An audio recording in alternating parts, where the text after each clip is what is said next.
जय हिंद दोस्तों। चलिए शुरू करते हैं। आज का हम लोग का टॉपिक है जिसका नाम है मुगल शासक। मुगल शासक में हम लोगों ने पिछले क्लास में हम लोगों ने देखा था बाबर के बारे में। आज हम लोग देखेंगे किसके बारे में, हुमायूं के बारे में। हम लोग जानते हैं कि बाबर जो था वह क्या क्या था, मुगल साम्राज्य की स्थापना किया था और उसके बाद उसका बेटा हुमायूं आया, उसके बाद उसका पुत्र अकबर, उसके बाद जहांगीर, शाहजहां, फिर औरंगजेब। इस तरह से मुगल शासक क्या किए, जितने भी थे उन्होंने बारी बारी से क्या किए, शासन करते रहे। इसी क्रम में हम लोग क्या देखते हैं कि जब बाबर ने 1526 में क्या किया था, मुगल साम्राज्य की स्थापना की थी और 1530 में क्या किया था, इसकी मृत्यु हो जाती है। ठीक इसी के बाद 1530 में क्या करती है, हुमायूं जो होता है अगला शासक के रूप में उभरता है और अगला शासन व्यवस्था को देखता है। हुमायूं 1530 में यानी कि बाबर के मृत्यु के 3 दिन के बाद ही यानी 29 दिसंबर 1530 को जो आगरा में है, हुमायूं क्या करता है, राज्याभिषेक करता है और शासन व्यवस्था को संभालता है। यदि इनके शासनकाल के क्रम को देखा जाए तो 1526 से 1530 तक क्या होता है, बाबर शासन करता है। बाबर की मृत्यु के बाद 1530 से लेकर के 1540 तक हुमायूं ही शासन करता है। और इसके बाद में हमने लिखा है 1555 से 56। यानी इसका मतलब क्या हुआ कि बीच में जो गैप है, यानी कि बीच में यह जो 1540 से लेकर के 1555 तक का जो अवधि है, यानी 15 वर्ष, यह जो 15 वर्ष की जो अवधि रही, यह निर्वासित जीवन जीता है। मतलब क्या रहा कि यह किसी भी रूप में कहीं भी क्या करता, शासन व्यवस्था को नहीं संभालता है, यह शासक के रूप में नहीं रहता है।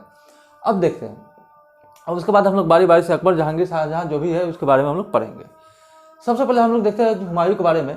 हुमायूं का जन्म जो है 6 मार्च 1508 को कहाँ होता है, काबुल में। इसकी शिक्षा दीक्षा बहुत अच्छी होती है। कहा जाता है कि हुमायूं को बाबर या तो पानीपत का युद्ध हुआ या फिर खानवा का युद्ध, सभी युद्धों में क्या करता है, हुमायूं को अपने साथ रखता है। इसीलिए हुमायूं को जो है तो सेना का नेतृत्व जो करना है वह काफ़ी अच्छे से समझ में आ जाता है। अब देखिए, हुमायूं का जो मूल नाम था वह था नासिरुद्दीन महमूद। इस जो भी शासक रहे, हमने पिछले वीडियो में बताया है कि जो भी शासक रहे उसका कुछ न कुछ मूल नाम रहा है और उसके बाद ही जब वो शासक बनते हैं तो कुछ उनका नाम बदल जाता है। ठीक उसी तरह क्या है, हुमायूं जब शासक बनते हैं तो उनका नाम हुमायूं हो जाता है, उसके पहले उनका नाम नासिरुद्दीन महमूद था। हमने अभी बताया 29 दिसंबर 1530 को क्या क्या करते हैं, यानी इनके पिता यानी बाबर की मृत्यु के जस्ट 3 दिन के बाद 29 दिसंबर 1530 को आगरा में इनका राज्याभिषेक होता है। और निर्वासित जीवन हमने लिखा 15 वर्षों तक। हमने यहाँ पे बताया कि 1530 से 40 तक तो यह शासन करते ही हैं। यह 1540 से लेकर के 1555 के बीच का जो अवधि होता है यही निर्वासित जीवन जीते हैं, यानी कि यह इधर उधर भटकते रहते हैं, यानी किसी मतलब कहीं भी शासक के रूप में यह नहीं रहते हैं। इन्होंने दीन पनाह नगर की स्थापना करते हैं दिल्ली में, जब यह अपने शासन व्यवस्था में रहते हैं तो। और यहाँ हमने एक लाइन लिखी, हुमायूं को राखी भेजी किसने, रानी कर्णवती ने। इसके बारे में हम लोग आगे चर्चा करेंगे कि रानी कर्णवती ने आखिर क्यों हुमायूं को राखी भेजी। और इनका जो मकबरा है वो दिल्ली में है और इनके मकबरा के बारे में कहा जाता है कि सर्वप्रथम संगमरमर का प्रयोग इन्हीं के मकबरा में किया गया। और इनकी मृत्यु 1556 में हो जाती है सीढ़ियों से गिरकर। यह एक पुस्तकालय रहता है जो दिन पनाह जो बनाए रहते हैं, उसी दिन पनाह पुस्तकालय के सीढ़ी से गिरकर इनकी क्या होती है, मृत्यु हो जाती है। अब देखिए, जो हुमायूं रहते हैं उनके 3 भाई और 1 बहन होती है।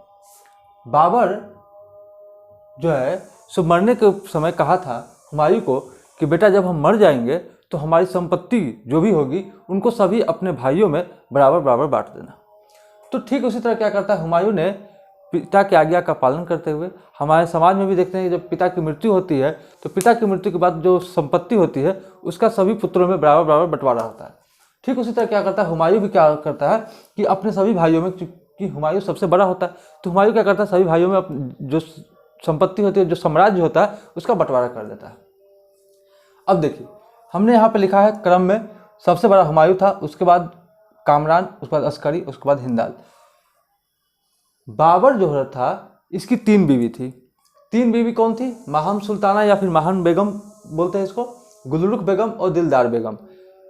माहम बेगम से 1 पुत्र जिसका नाम हुमायूं, गुलरुख बेगम से 2 पुत्र, एक कामरान और दूसरा अस्करी, और दिलदार बेगम से 1 पुत्र जिसका नाम हिंदाल।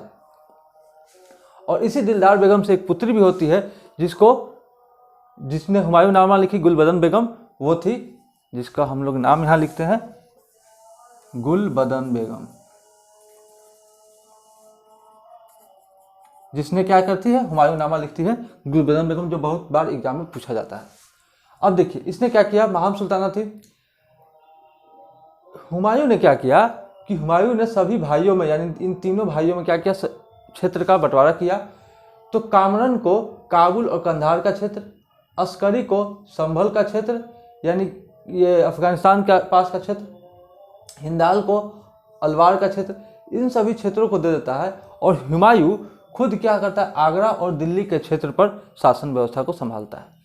हालांकि इसके पहले हुमायूं जो था यह बदखसा के क्षेत्र पर क्या करता है, यह पहले सूबेदार था।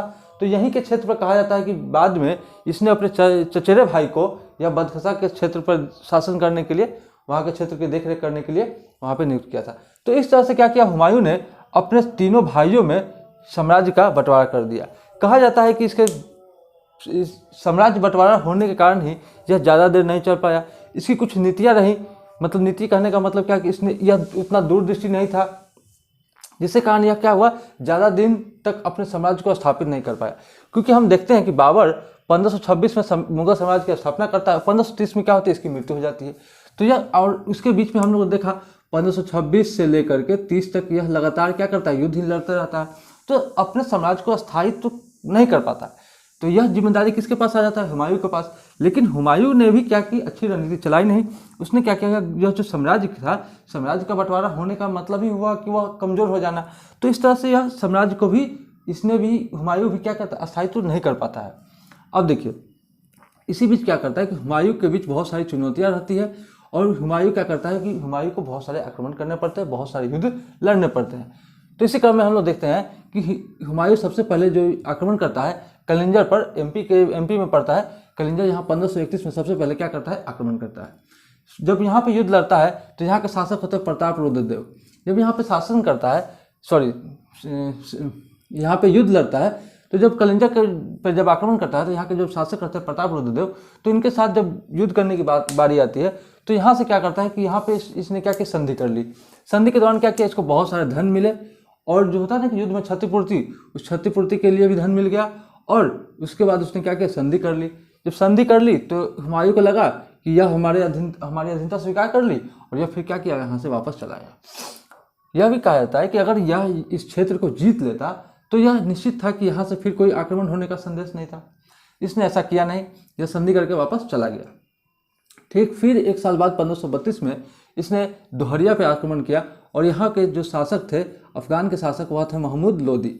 और इस महमूद लोदी के जो साथ दे रहे थे, जो सहयोग कर रहे थे, उसमें एक नाम था जिनका नाम था शेर खां। यही शेर खां, यह इनका सहयोग कर रहे थे। तो यहाँ पे जब हुमायूं ने आक्रमण किया तो इस संघर्ष में क्या हुआ, हुमायूं जीत जाता है। ठीक, इस दोहरिया में क्या होता है कि हुमायूं जीत जाता है। जब हुमायूं जीत जाता है तब तक क्या होता है, यहाँ जो महमूद लोदी के जो सहयोग कर रहे होते शेर खां, वह क्या होता है, यह अपने क्षेत्र चुनार दुर्ग या चुनार के किला पे यह आ जाता है। और हुमायूं भी क्या होता है, तब तक जीत करके चुनार दुर्ग या फिर चुनार का किला बोलते हैं, यहाँ पे क्या करता है, यहाँ पे आता है। इससे पहले क्या करता है, शेर खां इस किले पे पहुंच चुका होता है, क्योंकि यह किला किसका आता है, शेर खां का ही। अब हुमायूं जो है सो इस चुनार दुर्ग या चुनार के किला पर भी क्या करता है, अपना अधिकार करना चाहता है। तो यहाँ पे क्या होता है कि यहाँ पे इस किले को घेर लेता है। बहुत लंबे समय तक घेरे रहने के बाद यहाँ पर यह निष्कर्ष निकलता है कि यहाँ भी क्या करते हैं, ये संधि कर लेता है। कौन, हुमायूं, किसके साथ, शेर खां के साथ। यहाँ संधि कर लेता है, और संधि के साथ ही शेर खां क्या करता है, अपने पुत्र कुतुब खां को क्या करता है, हुमायूं की सेवा के लिए एक सूबेदार के रूप में बनाकर भेज देता है। तो यहाँ भी क्या होता है, हुमायूं क्या करता है, एक संधि कर करके ही वापस चलाता है, इस किले पर कब्जा नहीं करता है। उसके बाद ठीक 1532 में जब यह चुनार का किला पर जब घेरा करता है, और शेर खां जो है सो अपने पुत्र को भेज देता है साथ में सेवा करने के लिए, उसके बाद यह क्या करता है, यहाँ पे 1532 से लेकर के यहाँ 35 है, यानी कि लगभग 3 साल का गैप है। इस 3 साल के समय में इसने क्या किया कि इसने दीनपनाह नगर की स्थापना की, अपने भोग विलास के जीवन में व्यस्त हो गया। इसी बीच इसने देखा क्या कि गुजरात के क्षेत्र में एक शासक के रूप में उभर रहा है जिसका नाम था बहादुर शाह। ठीक, अपने समाज विस्तार कर रहा था। तो इसने क्या किया, गुजरात पर आक्रमण किया। गुजरात पे आक्रमण जब कर रहा था, तो जब यह गुजरात पे आक्रमण करने आया कौन, हुमायूं, तब उस समय क्या हुआ, बहादुर शाह जो था वह कहाँ पहुंचा था, वह चित्तौड़ के किला पे। चित्तौड़ के किला पे चित्तौड़ के शासक कौन थे, राणा संगा, जो कि पहले ही मर चुके थे, और उनकी पत्नी कौन थी, रानी कर्णवती। तो यही जब चित्तौड़ के किले पे जब बहादुर शाह आया था चित्तौड़ के किला को जीतने के लिए, तो रानी कर्णवती ने क्या किया, हुमायूं को एक पत्र लिखा और साथ में राखी भेजा, और उसने कहा कि हमारी आप सहायता कीजिए। तब क्या किया, बहादुर शाह ने भी एक पत्र लिखा हुमायूं को और कहा कि हमने गैर मुस्लिम के खिलाफ एक जिहाद छेड़ा है, और चूंकि तुम भी एक मुस्लिम हो तो तुम इसकी मदद नहीं करोगे। ठीक, और इस तरह से कहा जाता है कि बहादुर शाह इस चित्तौड़ के किले के जीत करके जब आता है, तब यहाँ पे संघर्ष होता है किसके बीच, बहादुर शाह और हुमायूं के बीच क्या होता है, संघर्ष होता है। और इस संघर्ष में गुजरात और मालवा का क्षेत्र जो है से हुमायूं जीत जाता है। जीत जाने के बाद हुमायूं क्या करता है कि एक भाई को अपने क्या करता है, वहाँ पे किसी को सूबेदार के रूप में रख देता है कि मतलब इस क्षेत्र की देखरेख करो। लेकिन होता क्या है कि इस क्षेत्र पर लंबे समय तक कोई अधिकार नहीं बन पाता है। पुनः बहादुर शाह क्या करता है, इस क्षेत्र को अपने कब्जे में, यानी 1 वर्ष के अंदर ही क्या करता है, इस क्षेत्र को स्वतंत्र करा लेता है और उस पर अपना अधिकार स्थापित कर लेता है। तो यहाँ तक हम लोगों ने देखा कि जितने भी लड़ाई युद्ध लड़ी, उसमें एक ठोस जो निर्णय होता है कहीं पर निकल कर नहीं आता है। ठीक, उसी के बाद जस्ट इसी युद्ध के बाद हम लोग देखते हैं क्या कि यह जो चुनार का किला को जो आक्रमण किया था, ठीक उसी के बाद यह फिर कहाँ पे, चुनार के किले पर ही आक्रमण करता है। और चुनार के किले पर आक्रमण करते ही वह कहाँ, बंगाल की ओर भी आगे बढ़ता है। और चुनार का किला पर किसका शासन था, शेर खां का। हमने यहाँ भी देखा चुनार के किला पर किसका शासन था, शेर खां का। अब देखिए, इसको बंगाल का अभियान भी बोलते हैं 1538 में। अब यहाँ पे क्या होता है कि हुमायूं ने चुनार के किले पर अधिकार किया और चुनार से आगे बढ़कर बंगाल पर भी अधिकार किया। अब यहाँ पे क्या होता है कि हुमायूं ने यहाँ पे शेर खां ने क्या किया था कि अपने पुत्र जो कुतुब खां था, इसको तो भेजा था किसके, हुमायूं के लिए सेवा के रूप में भेजा था। ठीक, फिर जब हुमायूं क्या करता है कि चुनार के किले पर आक्रमण का अधिकार कर लेता है, इसको घेर करके जीत लेता है, तब यह क्या करता है कि इसने अपने पुत्र कुतुब खां को वापस बुला लेता है। किसने, शेर खां क्या करता है, अपने पुत्र कुतुब खां को वापस बुला लेता है। और यहाँ चूंकि यहाँ पे महमूद लोदी जो होता है, दोहरिया का क्षेत्र जो महमूद लोदी है, वह तो हार चुका रहता है, तो इसलिए इस क्षेत्र पर भी शासन किसका हो जाता है, शेर खां का है। तो जब ये हुमायूं क्या करता है, जब आगे बढ़ता है, जब चुनार के किले पर आक्रमण कर लेता है, और यह जो शेर खां था यह चुनार के किले पर नहीं रुकता है, यह भी आगे बढ़ते जाता है। तो जब बंगाल के क्षेत्र की आगे बढ़ता है, ठीक उसी तरह क्या करता है कि हुमायूं भी क्या करता है, चुनार के किले पर आक्रमण किया, उसको जीत लिया, और आगे बढ़ते हुए बंगाल पर भी क्या करता है, अपना अधिकार कर लेता है। अब इसके बाद क्या होता है कि जब बंगाल पर भी अधिकार कर लिया, तो इसके आगे क्या होता है कि एक खबर इसको मिलती है, किसको, हुमायूं को, कि उसका एक भाई जो है आगरा में, खुद इसका जो हुमायूं का जो अपना जो क्या कहते हैं उसको, सहयोगी जो व्यक्ति था, जो उसका विश्वासी व्यक्ति था, उसको मार करके और खुद स्वतंत्र घोषित कर रहा है, मतलब वहाँ के शासक बनने की होड़ में है। तो यह क्या करता है कि हुमायूं फिर वापस जाता है। इसी जाने के क्रम में चौसा का युद्ध होता है, कब, 1539 में, किसके साथ, शेर खां के साथ। एक शेर खां के साथ यहाँ पे होता है चुनार के किला में, यहाँ पे युद्ध होता नहीं है, एक संधि हो जाती है। यहाँ भी क्या होता है कि यहाँ पे अधिकार कर लेता है, और चूंकि यहाँ पे शेर खां नहीं रहता है, शेर खां आगे रहता है, यानी बंगाल के क्षेत्र की ओर रहता है, तो यहाँ पर भी क्या करता है कि हुमायूं इस पर चुनार के किले पर अधिकार कर लेता है। और इसी क्रम में जब यह वापस जाता है, तो चौसा में क्या होता है कि युद्ध होता है। चौसा का जो बिहार और यूपी के बीच में कर्मनाशा नदी के तट पर चौसा एक जगह है, वो इसीलिए इसका नाम पड़ा है चौसा का युद्ध। और यह जो युद्ध हुआ, यह इन सभी युद्धों से, यह जो दोनों युद्ध है, यह काफ़ी महत्वपूर्ण युद्ध है। इसमें क्या होता है, चौसा का युद्ध जो 1539 में होता है, इसमें शेर खां और हुमायूं के बीच युद्ध होता है, जिसमें हुमायूं क्या होता है, पराजित होता है। इसके बारे में यह कहानी कही जाती है कि चौसा का जो युद्ध होता है, यह दोनों शेर खां की सेना और हुमायूं की सेना, दोनों की सेना आमने सामने होती है, लेकिन दोनों सेना एक दूसरे पर आक्रमण नहीं करते हैं। होता यूँ है कि शेर खां इंतजार कर रहा होता है, क्योंकि यह हमने अभी बताया कि यह यूपी और बिहार के बॉर्डर पे है, ठीक। तो यहाँ से कर्मनाशा नदी और यहाँ पे गंगा नदी, तो यहाँ कर्मनाशा और गंगा नदी क्या होती है कि यह इंतजार कर रहा होता है कि कब बारिश का मौसम आए। बारिश का मौसम आता है, दोनों गंगा नदी, कर्मनाशा नदी और गंगा नदी, दोनों नदियों में क्या होता है, पानी भरा रहता है। और इसी क्रम में रात में शेर खां ने हुमायूं पर हमला करता है, और हुमायूं पर हमला करने के दौरान क्या होता है कि हुमायूं जो है, कहा जाता है कि घोड़ा सहित नदी में कूद गया था, जिसकी कूदने के बाद इसको एक नाविक, जो नाव चलाता है, वो नाविक जिसका नाम था नियाज या निजाम बोलते हैं, उसने हुमायूं की जान बचाई। और इस तरह से उसने क्या किया, दिल्ली के क्षेत्र की ओर भाग गया। कौन? हुमायूं। अब यहाँ पे जब चौसा के युद्ध में क्या होता है कि शेर शाह तो जीत जाता है, और शेर शाह जब जीत जाता है, क्योंकि हुमायूं तो भाग जाता है, पानी में कूद जाता है, पानी में कूदने के बाद एक नाव से एक नाविक जो होता है, निजाम या नियाज भी कहीं कहीं नाम है, वो क्या करे, उसकी जान बचाता है हुमायूं को। हुमायूं दिल्ली के क्षेत्र की ओर भाग जाता है। तो यहाँ पे क्या होता है, शेर खां जीत जाता है। और इसी समय जब चौसा के युद्ध में जब शेर खां जीत जाता है, तो इसने एक उपाधि धारण करता है, जिसको हम लोग शेर शाह के नाम से जानते हैं। तो यह पूछता है कि शेर खां ने शेर शाह की उपाधि कब धारण की थी, तो चौसा के युद्ध में, युद्ध के उपरांत। उसके बाद जब यह हुमायूं क्या करता है, दिल्ली के क्षेत्र की ओर भाग जाता है, तब यह शेर खां क्या होता है कि पुनः आगे की ओर बढ़ते रहता है, रुकता तो है नहीं। तो पुनः शेर खां क्या करता है, कन्नौज और बिलग्राम का युद्ध, यानी 1540 में, अगले वर्ष 1540 में कन्नौज या बिलग्राम जिस जगह का नाम है, यहाँ पे क्या होता है कि युद्ध होता है किसके बीच, शेर शाह और, क्योंकि हमने इससे पहले हम लोग नाम देखा शेर खां के बारे में, तो इसलिए कंफ्यूज नहीं होना है कि शेर खां है या शेर शाह। तो शेर खां और शेर शाह एक ही व्यक्ति है। इसलिए शेर खां ने ही क्या किया, एक चौसा के युद्ध में हुमायूं को पराजित करने के बाद शेर शाह की उपाधि धारण की। तो पुनः कन्नौज में क्या होता है, शेर शाह और हुमायूं के बीच युद्ध होता है, और इस युद्ध में हुमायूं को बुरी तरह से पराजित कर देता है। कौन? शेर शाह, और आगरा और दिल्ली पर अपना अधिकार स्थापित कर लेता है।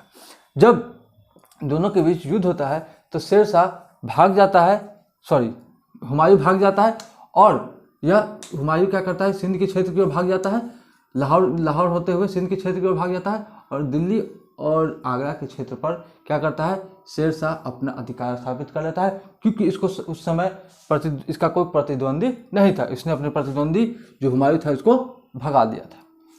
अब देखिए 1540 में यहाँ चला गया। हमने यहाँ पे देखा 1530 से 1540 तक क्या इसका शासन था, हुमायूं का। तो यही 1540 तक क्या रहा, हुमायूं का शासन रहा। यहाँ से क्या हुआ, हुमायूं भाग गया। अब 1540 से 55 तक के बीच में देखें कि यह निर्वासित जीवन जीता है हुमायूं। निर्वासित जीवन जीने का मतलब क्या हुआ कि यह तो भाग गया सिंध के क्षेत्र की ओर। वहाँ पे क्या हुआ कि यह हिंदाल के गुरु, जो इसका भाई था हिंदाल, इसके एक आध्यात्मिक गुरु थे जिनका नाम था मौलवी मीर अली। इनकी पुत्री हमीदा बानो बेगम से क्या किया, विवाह किया। और विवाह करने के बाद 15 अक्टूबर 1542 को इसने सिंध में अमरकोट के राजा जो थे राणा विरसाल के महल में किसका जन्म होता है, अकबर का जन्म होता है। ठीक, तो इसी क्रम में क्या होता है, अकबर का भी जन्म होता है, और 40 से 55 के बीच यह निर्वासित जीवन जीता है।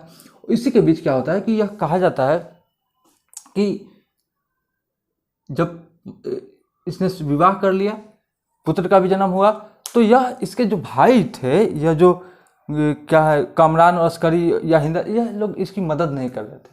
तो इसने क्या किया, मदद जब कर नहीं रहे थे, तो इसने जो ईरान के शासक थे शाह, उनने क्या कहा कि आप शिया धर्म को अपनाइए, मुस्लिम में जो शिया धर्म होता है उस धर्म को अपनाइए, और फिर हम क्या करेंगे, आपकी मदद करेंगे।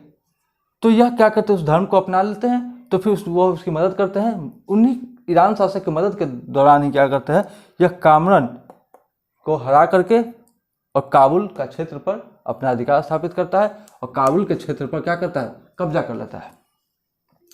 उसके बाद यहाँ पे जब 1540 में जब शेर शाह जब शासन स्थापित करता है, तो शेर शाह ने क्या किया, एक वंश का स्थापना कर दिया। शेर शाह ने एक वंश का स्थापना कर दिया, और उसी वंश के अंतर्गत 1540 से लेकर के 1555 तक क्या करता है, शासन व्यवस्था चलता है। कहाँ, भारत में।